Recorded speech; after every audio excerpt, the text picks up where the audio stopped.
Kapag tumulong tayo, tutulong tayo ng kusa, tutulong tayo ng buong puso, tutulong tayo ng bukal sa loob.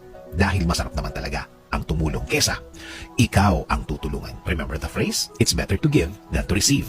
Kapag ikaw ang tumulong, kapag ikaw ang nagbigay, alalahanin na ang binigay mo ay para sa ikabubuti ng taong tinulungan mo. Pero huwag mo namang idikta kung paano niya dapat patakbuhin ang kanyang buhay.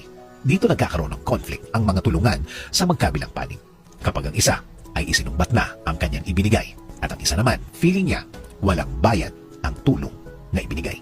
Nagiging problema lang naman ang tulungan kapag ang feeling ng isa ay nagiging obligasyon na sa kanya ang tinutulungan niya. Ina-adjust na niya ang lahat para lang matulungan ang tinutulungan niya. Kapag may nasasakripisyo na, maghahanap ka na ngayon ng kapalit ng ibinigay mo. At ang isa naman, feeling ng tinutulungan, wala siyang obligasyon na magbigay ng sukli dahil ang alam niya, libre at walang balikan ng tulungan ang mangyayari. Ang tanging obligasyon ng